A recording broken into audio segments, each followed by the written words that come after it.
So, ever since Star Wars action figures premiered, mail-aways have been part of the DNA of the brand.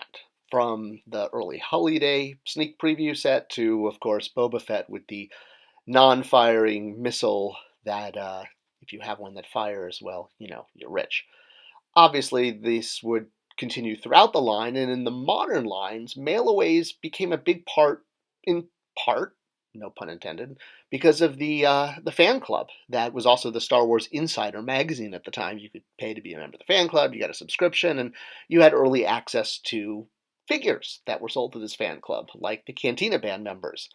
There were other mail-aways that weren't done through the fan club, like Han with the Fruit Loops cereal promotion, but Bomar Monk and the Cantina Band member, and then the third one being Oola and Salacious Crumb, continued the awesome tradition of being able to mail away for a Star Wars figure. Granted, you were paying for it now, wasn't proofs of purchase. She was only $5.95. Isn't that crazy to think about? I wonder, this would probably be like a $25 figure these days. All right, so who is Oola and Salacious Crumb? Well, she's a Twi'lek, like Boba Fett, meaning she has those head tentacles. I know they have a technical name. Someone will put it in the comments. And there's Lactus. Is that what they're called? Something, I don't know. Well, you get a lot of Twi'leks throughout the Star Wars franchise, and the female Twi'leks do have something in common. They all tend to be, well, beautiful, sexy, I guess, if you will, for a lack of a better word. And Oola was the original, like OG Twi'lek sex symbol.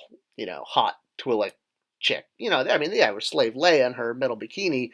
She was a known character, but Oola was mysterious. You never know who she is. She's just an alien, but she's all right. Well, let's face it. She's scantily clad and she's dancing in Jabba's palace. She is, a space stripper, space dancer, space. I don't want to call her a stripper. I don't know, but she's an adult entertainer. Ooh, let's go with that one. Okay, yeah, because no kids in Jabba's palace, right? They'd probably run away from the Gamorrean guards.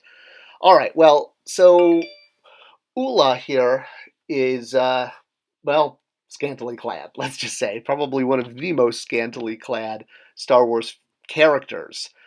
Even more so than Princess Leia in her, infamous Jabba's palace slave costume. Hut Slayer? They're calling it Hut Slayer now. Oola is basically wearing like a mesh front piece thing. I don't know, a top that is like completely see-through. And yes, the rumors are true. There is in the original cut, if you have a laser disc, of course, help yourself. There's a nipple slip, and that Star Wars does have nudity. Who knew?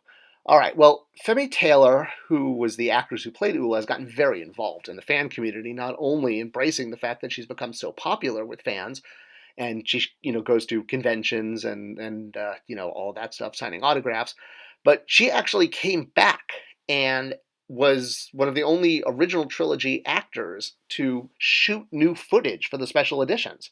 And she looks just as beautiful as she did in '83. It's amazing, 10 years, and she hasn't aged a bit.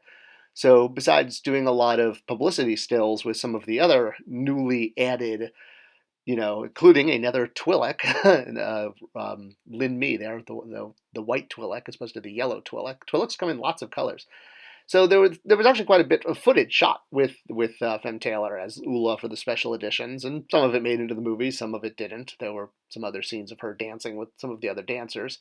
Though she's the lucky one who gets chained to Jabba's throne and then thrown to the Rancor pit. And this was actually the main new scene: is her, waking up or really recovering in the Rancor pit and then screaming as she's about to be, well, she won't be dancing no more. Let's just say that. All right.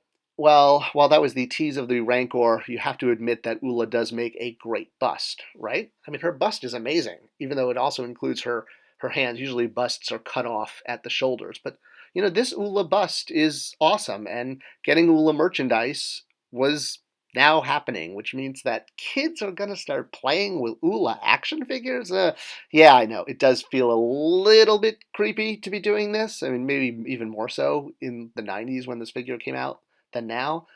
But that's probably why this figure was never sold in stores. It was part of the mail-away series that was done for the fan club. And Fem Taylor even autographed 1,000 of them that they sold at, I think it was PhillyCon. I might be wrong on that, but it was one of the other minor conventions. So mail-away figures were kind of like a series in their own, in a way, and so she would have been the third release after the Biff musicians, Bomar Monk. Now, you wouldn't count the Obi-Wan Spirit or the Han Fruit Loops that we looked at earlier, because those were not from the fan club. Oola came out great. I mean, having to translate that outfit into an action figure, she's one of the very few figures that uses soft goods. She uses them around her ankles there. So, they really did nail the outfit, though. I mean, you put them side by side, and, it's a tough outfit to translate as a toy, and it's definitely probably appropriate that this toy was only available through the fan club. You weren't going to buy this in stores. Great way to get stuff to the collectors. And she also came with a second figure, and that's absolutely worthy of being reviewed. Even though Salacious B. Crumb goes down as probably being the most Muppet of all. All Jedi had was a bunch of Muppets. Hey, what can I say? He makes great merch. I mean, when you start life off as a Muppet, you basically translate into a toy very easily. So it was cool to finally have Salacious Crumb in the modern line. We did get him in the vintage line as what's called in the industry a slug figure, meaning there's no articulation. Not that he's a slug. It's taken from slug, meaning a bullet slug, like the old term, back in like the 1700s. So a whole bunch of these actually showed up in a warehouse a few years ago, and they were sold, pennies on the dollar. That's why they've shown up in all these sorts of weird places in weird packaging. That's a whole YouTube video for another time. I'll get to that one. But yeah, there were like the whole warehouse full of these guys that showed up. The new one in the modern line is interesting because he's in a standing pose, which he never does. He's pretty much always either hanging or sitting. I think those are the only things we see him do. So I always thought it was interesting, and I never realized his feet were so big. I don't know if they were expanded so that he would actually stand up, because the vintage figure certainly didn't have giant feet, or figures that are recreations of the vintage figure don't have the giant feet. I know at Mattel we had to do that with a Robin figure from a Batman animated line, who the legs were too skinny, so they had to be increased so he would stand. So maybe that's what happened. And he got also packed in with Amanaman. We'll get to him soon in Power of the Jedi, as a way to further plus up a figure that needed to be plussed up to hit a deluxe SKU price point.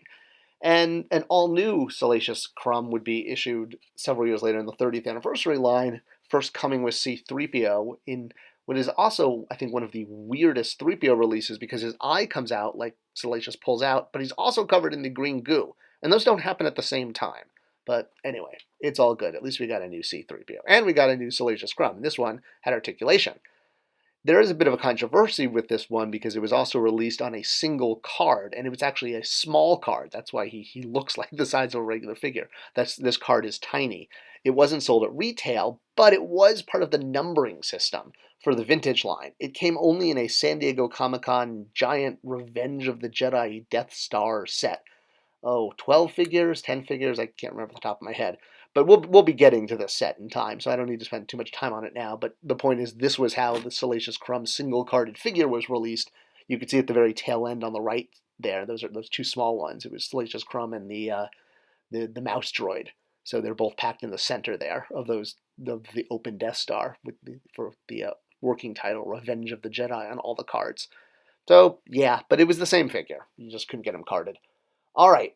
Now, Oola, much like Salacious Crumb, also got an update later in the line. So her Power of the Force 2 figure, much like Power of the Force 2 Salacious Crumb, would eventually get a more articulated update later on.